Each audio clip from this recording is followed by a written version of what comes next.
Cali, Oregon Hood content here. I got one on the life of El Mencho. Lazy. With moms, it was always a living hell, but her demons are what made me. Speaking on the pain, cause there's no doubt that shit changed me. Having nightmares of the trauma and the pain. Real power moves quiet. No headlines, no flex, no selfies. Just shadows handling numbers. Soldiers in silence. Deep in the hills of Michoacan, before the world knew the name El Mencho, there was just a kid. He grew up in a small farming village where dirt roads looked the same for miles, and the nights rolled in with no lights. That's the kind of place that shapes people. Not because they choose it, but because there's nothing else. The village sits in the heart of Mexico's farm belt. Hot sun, hard work, and long days. Back then, the local economy ran two crops: avocados and opportunity. Avocados for the ones who owned land, and opportunity for the ones who didn't. And that usually meant the other trade. By the late 70s, early 80s, the drug routes through Michoacan were already carved out. Cocaine from Colombia crossed through, meth labs were just starting to pop up, and the line between farmer and trafficker blurred. Young Mencho helped out on the fields, picked fruit, cut wood. School wasn't in the picture long. Between droughts, low pay, and almost no options, heading north to the United States was seen as the only way out. So still a teenager, he and some friends made that trip thousands of miles. And after crossing illegally into California, chasing the idea of a better shot, he landed in the Bay Area. In the early 80s, moving around San Francisco and nearby towns, the Mission District, the South Market, back then were a mix of immigrant, hustle, and rough corners. Jobs were scarce, rent was high, and getting papers was nearly impossible. For young men straight out of the rancho, the fast money came from the street trade. He didn't jump into big shipments or flashy deals. He started small, running errands, carrying product, learning who could be trusted and who couldn't. The streets taught quick. He wasn't loud, wasn't reckless, but paid attention. The local heroin scene in that era was old school, brown tar, moving through the alleys, cut and bagged in apartments across the bay. That was his first taste of city trafficking.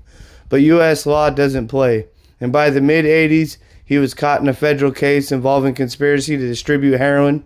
The sentence wasn't long, just a few years. But those prison years changed him. It was there he met people from all over Mexico and the Southwest who were a part of a bigger supply chain. He learned how the business really worked, how shipments moved, how money was clean, how soldiers were paid. When he walked out and got deported back to Mexico, he wasn't a field hand anymore. He was a man with street experience, prison connections, and ambition. Back home, Michoacan had changed. The old local organizations that handled cocaine logistics were being replaced by newer groups experimenting with methamphetamine production. One of those groups sat next door in the state of Jalisco. They called themselves the Mileno Cartel. Tied to the Valencia family, they were building an empire around synthetic drugs and smuggling corridors that stretched from Colima's ports to Guadalajara's warehouses. He joined the Mileno in the 90s. With the U.S. street knowledge and calm attitude, he fit in.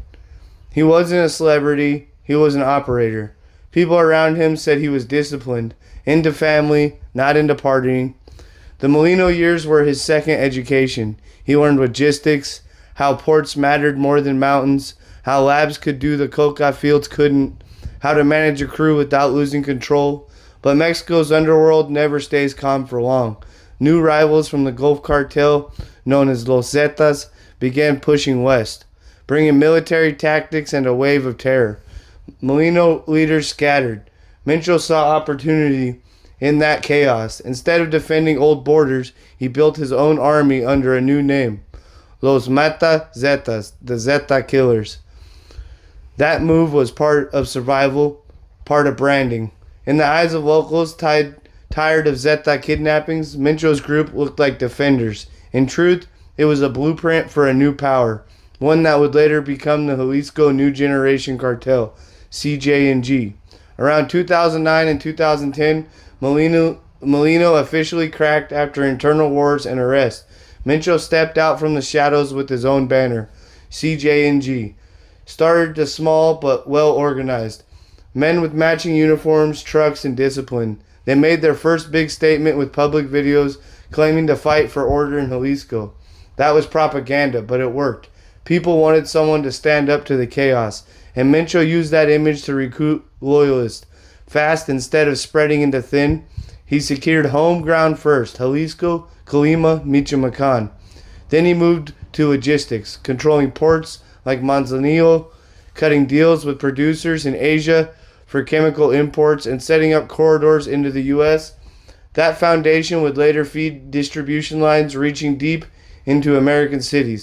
We tied it all together. Mencho married Rosalinda Gonzalez Valencia, sister to a group of siblings known collectively as Los Cunas. They were financial wizards. While CJ&G's soldiers fought on the streets, they handled laundering through legal funds. Nightclubs, resorts, real estate businesses.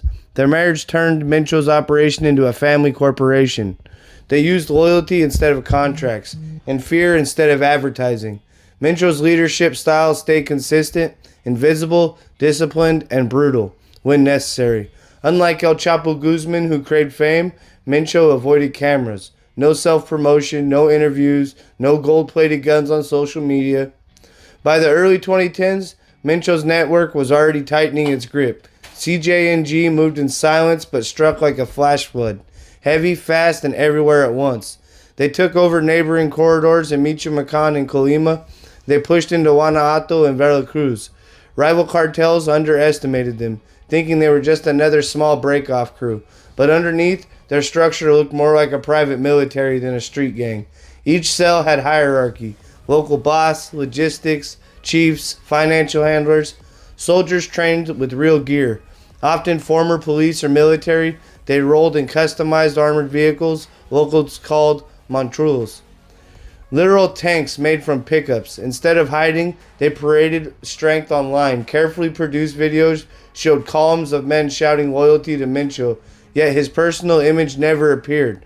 The message was, he doesn't need to show up. His presence is everywhere. Around 2012-2014, CJ&G's money reached deep into real business. They used avocado exports and legitimate cargo companies to mask loads.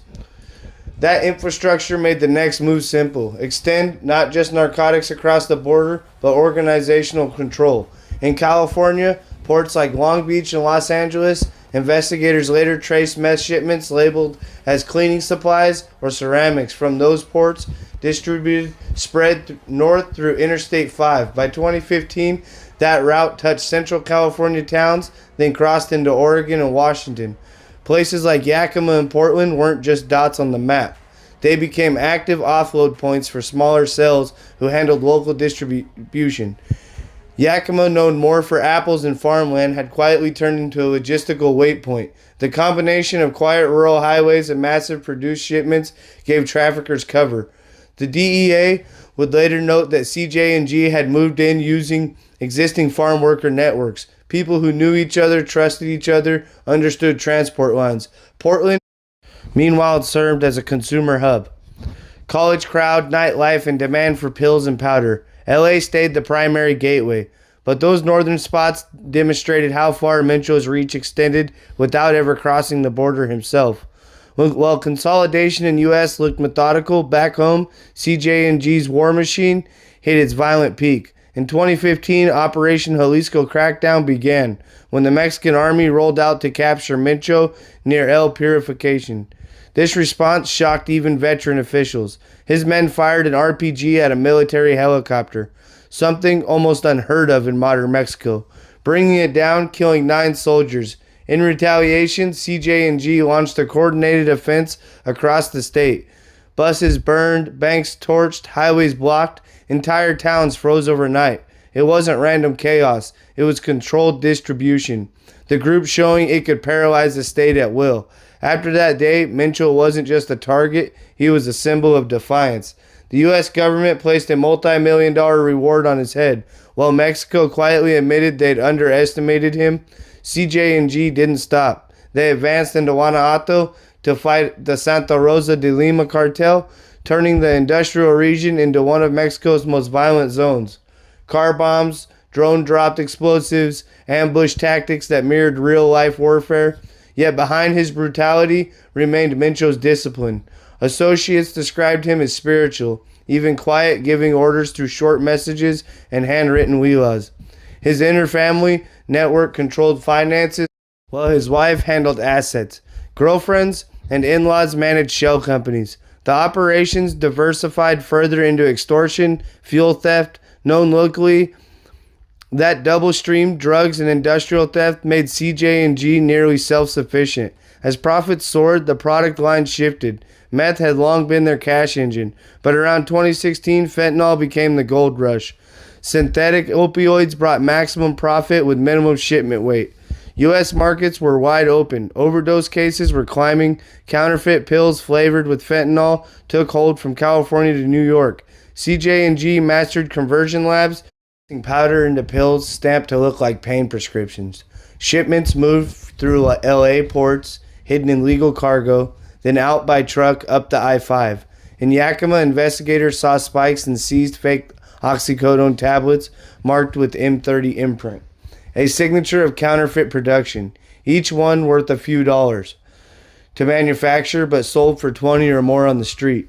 Portland's local task forces echoed the same pattern. Sudden surges in fent pills that lab analysts traced to CJ&G supply lines. The scale underlines something the authorities struggled to admit. A cartel based in Mexico had embodied itself directly into the supply arteries of American cities. All that time, Mencho himself stayed almost invisible. Rumors said he moved constantly between rural compounds in Jalisco and Colima border. Protected by dozens of gunmen and signal jammers, he built loyalty the old-fashioned way, paying on time, punishing betrayal fast. Even rival groups respected his organization's efficiency. For the public, his name carried weight, but few had ever seen his face beyond an old mugshot. Law enforcement technology improved, but each operation hit walls. Raids in 2016 and 2017 found labs and cash houses, but no Mencho. When his son, better known as El Menchito, was captured, the group barely flinched. Command flowed through the secondary leaders using coded messages. U.S. extradition of El Menchito in 2020 also failed to break its momentum. Orders kept coming as fast if nothing ever happened. By 2018, the world knew the name, but no one could touch the man. Mencho had become the most wanted drug trafficker alive. The U.S. offered millions for information. Mexico doubled the reward, yet every hit team came back empty. Every drone scanning the mountain ranges caught nothing but pine trees and smoke from campfires. That same year, international pressure exploded. The U.S. Treasury formally labeled the CJ&G major global drug traffickers, freezing assets wherever possible. On paper, it looked like progress, but the reality on Mexican soil was different. CJ&G still had hundreds of meth and fentanyl labs and thousands of local distributors who needed no emails, no bank wires, just buses and pickups. Every time a route was cut, another quietly replaced it.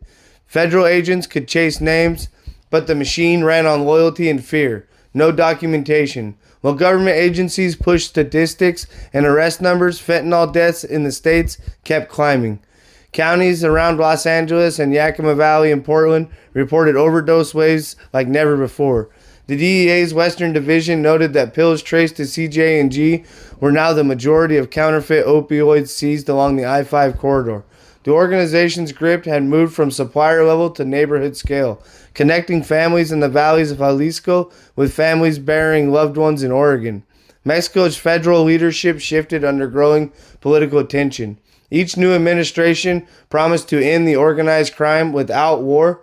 CJ&G outlasted them. The government ran high-profile raids against its operations in Guadalajara and Zolpan, but after it never appeared to stop. People inside the region whispered that Mencho kept sick, maybe kidney problems. Others said he had built a hidden hospital equipped with dialysis machines deep in the Sierra Tapapa.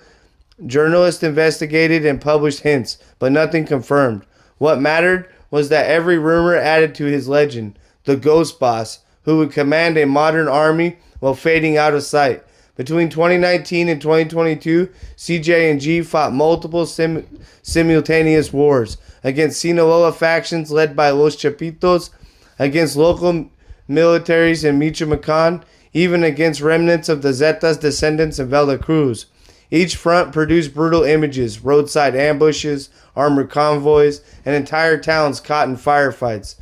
Though it all, Mencho's philosophy stayed clear. Keep production steady, keep payments regular, keep outsiders fearful. The violence bled into American headlines. Every major seizure of meth or fentanyl bricks from California to Washington seemed to link back to CJ&G.